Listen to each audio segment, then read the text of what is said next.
What's up, guys? I'm BTC. Blizzard just gave us an update on their reporting system and also dropped some hints about some major changes coming this summer that are going to allow the players to have a lot more control about who they end up on a team with.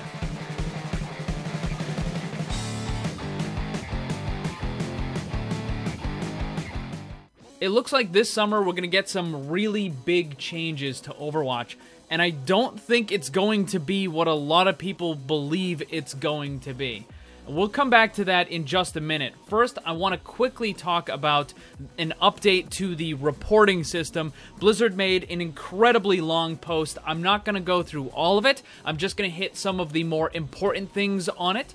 So this is from Scott Mercer, one of the developers. He addressed some issues about people not receiving any messages after they report someone, because when you report someone and then that person is given some sort of punishment, it's supposed to let you know that, hey, we did something with the person that you reported, so thank you for reporting them. Apparently those messages weren't always going out, but they've since corrected that, so people were getting punished, you just may not have heard about it. Now, he also goes on and talks about a new system that they have. He says, to improve these systems, we're doing a lot of exciting work to develop machine learning systems to assist in accurately identifying abusive chat and gameplay sabotage. These technologies will work together with player reports, empowering the community to quickly bring attention to bad behavior so that the appropriate steps can be taken to discourage or prevent future bad behavior from ruining others' experiences playing Overwatch. These same systems will also protect players from false reports. This is all well and good, but once again, Blizzard is focusing on the wrong thing. They keep putting so much emphasis on going after people that say mean things in chat instead of going after the people that are actually ruining the matches. The trolls and the throwers who are deliberately losing and just destroying the competitive ladder. There already is a 100% foolproof solution to people that say mean things in chat. It's called the block. You right-click on them and you go to block. You never have to see anything they type, and you never have to hear them ever again. It doesn't matter how bad, how vile, how toxic, anything they were saying, you already have the solution, you just block them. Really, doing any more than that just seems unnecessary. Again, this machine learning thing, it says that it's going after chat, but it also goes after gameplay sabotage. But I'm willing to bet that it's only going to go after very blatant examples of throwing, like someone repeatedly jumping off the edge of the map or just sitting in spawn or something. The major problem with the competitive ladder right now is the soft throwing, where people basically pick a character that they know they're bad at or that they have no experience on, and they deliberately just kind of mess around in the match. Now, they might do a little bit of damage here or there, or they might do, a couple of things, but they're not actually contributing to the match. They're not trying to win. It's a soft throw, and I really doubt that any of these automated systems are ever going to be able to pick that up. The only way you're going to be able to do that is with a player review system, kind of like what CSGO has.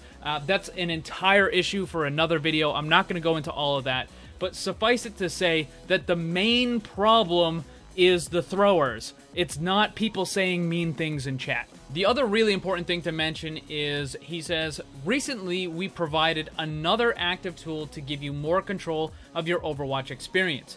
The ability to mark players as people you don't want to play with as a teammate. Our initial deployment of this feature only allows you to avoid 2 players, but we want to increase that limit over time as we become more confident that it doesn't negatively affect matchmaking. The avoid player is one of the best things that they have done recently. However, the 2-player limit is incredibly insufficient. To give you an example, I was in a game the other day where I had 3 people on my team who basically ended up throwing the match. So it started with like 2 people bickering, and then a third person kind of jumped into it. Anyways, it just turned into a mess. So at the end of the match, I was left with the situation, the absurdity that there was 3 people I wanted to avoid right then and there, but I could only actually avoid 2 of them. So I picked the 2 that I thought were the worst and avoided them. Then I queued up for another match. And guess what? The 2 that I avoided were on the other team, and the one that I didn't was on my team. so I still had to play with that other guy. It was just ridiculous. It's absurd. So I think they really need to increase it. I would say probably somewhere in the range of 15 to 20 would be a really good... Remember, it's limited to only a 7-day, so once you avoid someone, they can only be on the list for 7 days, so it's not like it's a permanent thing that's just going to mess up the matchmaking. But I think 15 to 20 is more about what we need, at least. Now we got the bad teammates out of the way. Let's talk about the good ones, the players that you actually want to have on your team. Just recently, Jeff Kaplan did kind of a developer commentary. It was specifically aimed at the Korean players, and it was put on the official Korean Play Overwatch channel. And it talks about some really big things that we're going to be getting in the summer. So let me quickly play that clip for you, and then we can talk about it. I'm very pleased to announce that early this summer, there will be 2 major social systems coming online that we will tell you more about very soon, but early in the summer, you will learn about those social systems that we've built to help encourage positive behavior more. And we have a 3rd system that will come either in the late summer or early fall of next year that's also a tremendous effort towards encouraging players to be better to one another, but also to have more control over their own play experience. So we're getting 2 things this summer, and then we're getting something gigantic next summer, unless he misspoke and he meant to say late summer or something like that. But it sounded like we're getting 2 things this year, and then 1 giant thing next year. And if it's what I think it is, it would make sense. Because I know a lot of people keep saying, oh, this is the role queue. I don't think it is at all. I don't think any of that is going to be added anytime soon. Blizzard has said repeatedly and recently that they are opposed to a role queue system. To be perfectly blunt, a lot of the role queue suggestions that people keep making would just be garbage and they wouldn't work at all. I came up with a different system, a role prefer system that actually solves all of those problems, but even still, I don't think Blizzard is going to do anything like that. Now, it doesn't mean they're never going to add a role queue, because if you remember, Blizzard also said they were never, ever, ever, ever, ever going to add free-for-all in Overwatch because it didn't fit with the game. And then guess what? We got free-for-all. In fact, we got a fully designed custom map just for free-for-all. So it doesn't mean that they're never going to add the role queue, but I don't think what they're talking about is the role queue. So what are they talking about then? So the first thing is, what kind of timetable are we looking at? So if it's this summer, and a lot of the issues with the competitive ladder have been recently discussed in the last couple months, it means they've really only had a few months to work on something, so it's not going to be that big, right? So what I'm thinking, the 2 things this summer, at least one of them is going to be a looking for group system.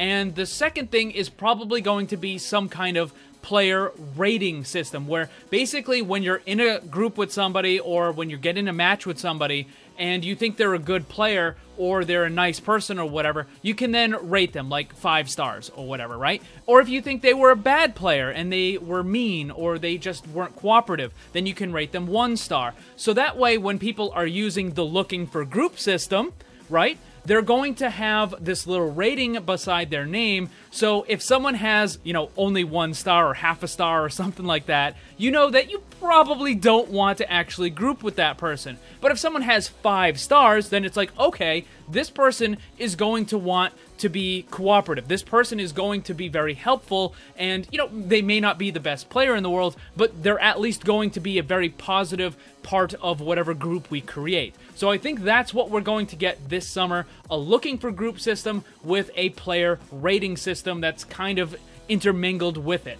So what about the other thing next year? Because when they have over a year to work on it, it's going to be pretty big, and I think it can only be Overwatch guilds or strike teams, clans, whatever you want to call it.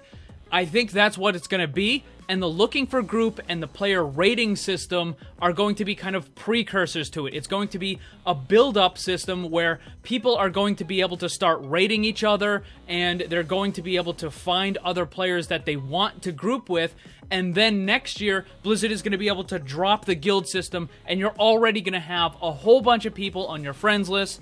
and everybody's already going to have a rating, so you're going to know who is good, who you want to be in your guild, and all that sort of stuff.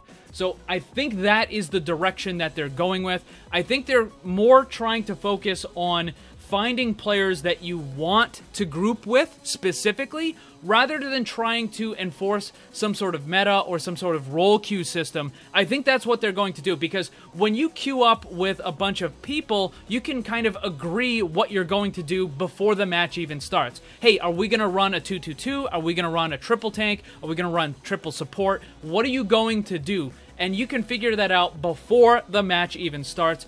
I really think that this is likely what they're going to be doing, and it's not going to be any kind of role queue system at all.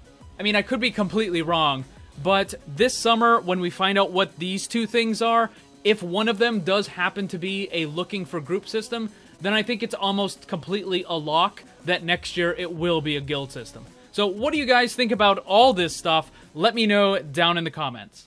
Thanks for watching. Make sure to check out my Discord server. Follow me on Twitch and Twitter. The links for that stuff are down below. And remember, always blame the controller, because it's never your fault. Also, special thanks to all my Patreon supporters for helping to make this all possible. If you'd like to see what kind of cool rewards you can get for supporting the channel, check the links on screen and down below.